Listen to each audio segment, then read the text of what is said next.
Den her video er til dig, som påtænker at påbegynde en rolle som chef og ejer af en opstartsvirksomhed.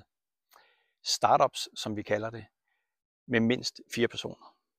Eller at du allerede driver en virksomhed, der har minimum 4 personer, og muligvis også, hvis du sidder i en HR-afdeling, hvor du skal hyre mennesker ind. Hvis du skal etablere et team, der skal fungere, så er der nogle kriterier, der gør sig gældende.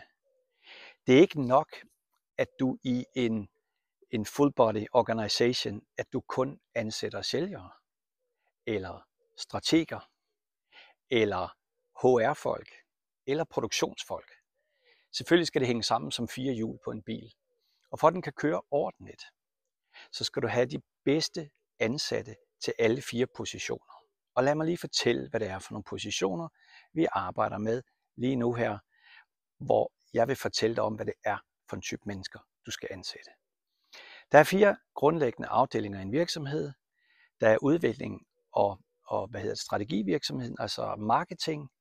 Så er der salg. Der er nogen, der skal sælge de idéer, der bliver lavet, altså når produktionsafdelingen har fået dem produceret. Og så skal der være en HR-afdeling, der skal holde tingene sammen. Marketings, og her kommer det nye, at flere og flere virksomheder benytter sådan en som mig. Kald det en holistisk karriere- og lederskabsrådgiver. Når jeg kigger på virksomheder, og de skal i flow, så skal der være mennesker på de her 4 poster. Og der skal vi benytte de 4 elementer. Luft, ild, vand og jord. I marketingsafdelingen sidder nogen, der er præget af det luftfyldte, idéerne, det fremsynet, det visionære. De skal jo ikke sidde i HR-afdelingen. De skal ikke være i produktionsafdelingen. De skal derop. Det vil sige, det er sådan en, du skal ansætte. I salgsafdelingen, der skal der have nogen, der har ild i sig. Alle de her drevne, passionerede mennesker, der skal ud over stepperne. For nogle er det næsten ligegyldigt, hvad de sælger, bare de kommer ud og bruger deres krigerenergi. Så er der det her vandelement. Vandet, det er favnende. Det er HR-afdelingen, der sørger for, at din virksomhed den trives. At alle personale har det godt, og de kan arbejde sammen. Og så er der produktionsafdelingen. Det er jordelementet. Dem, der bruger hænderne. Dem, der sørger for, at tingene bliver lavet og kommer ud i en ordentlig kvalitet. Se, på de her poster, 4 forskellige poster, 4 forskellige elementer, de er meget forskellige. Og det, der er så vigtigt for dig, hvis du bare har 4 ansat, det er, at du skal have ansat en person, som er drevet af en af de 4 elementer og placerer dem det rigtige sted. Og selvom du ansætter de bedste af de bedste på alle 4 poster, så skal de have forståelse for, at ingen af dem er vigtigere end de andre. Og det er simpelthen en interessant sammensætning, fordi når man taler sammen i de her 4 afdelinger, så kan man jo godt mærke her, HR-afdelingen, de er lidt mere følsomme. Så de er ikke så glade for at tale med sælgerne, hvis de er vrede, så får de ondt i maven.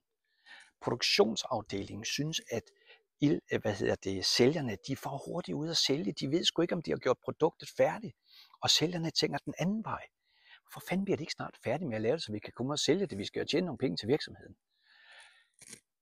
Hele det setup er enormt vigtigt, også selvom du har en stor organisation. Prøv at finde ud af, om du har de rigtige mennesker ansat i de rigtige positioner. Du behøver ikke at fyre dem eller ansætte nye, men at lave en rokade, og ikke mindst at hjælpe dine ansatte til at få forståelse for de forskellige måder, vi tænker og agerer på. Så får du det ypperligste ud af alle afdelinger, i stedet for bare at sige til sælgeren, de skal møde tidligere om morgenen, de skal have flere produkter med, og de skal arbejde hurtigere og længere. Det går ikke, min ven. Det er at fokusere kun på det maskuline, det fremadrettede. Du skal også have det feminine med i spil, og det er i holistisk sammenhæng, det er dem, der sørger for, at der er sammenhængskraft. Ligesom i verden. Mand, kvinde, yin-yang. Det behøver ikke at være sådan. Der kan sikkert også være yang-yang og yin-yin. Men der skal alligevel være en bevidsthedsforståelse for at få tingene til at balancere. Right. Det var egentlig bare en inspiration til dig. Men nu jeg er her alligevel, kan jeg selvfølgelig godt sige til dig, at sådan nogle workshops laver jeg på en times tid i virksomheder. Både til stor udbytte, men del med også til stor glæde. Det her med at lære hinanden at kende på en anden facon, det skaber sammenhold, færre sygedage og bedre bundlinje, som noget jeg kan bruges til at udvikle hele virksomheden, både for personalet og for virksomheden, så den bliver større og mere spændende at være i. Det var alt for den her gang. Hvis der er et eller andet, du tænker, det kunne sgu være sjovt lige at møde ham Calvin, han kommer ud til vores virksomhed og laver et oplæg på en times tid, så finder du mig på calvinkeen.com, eller du sender en DM, er det ikke det hedder så smart, til mig, eller ringer til mig, så finder vi ud af, hvordan det kan lade sig gøre. Og endelig, shut up. Det betyder faktisk også inde i din egen hver enkelt afdeling og hver enkelt person bærer jo de 4 elementer.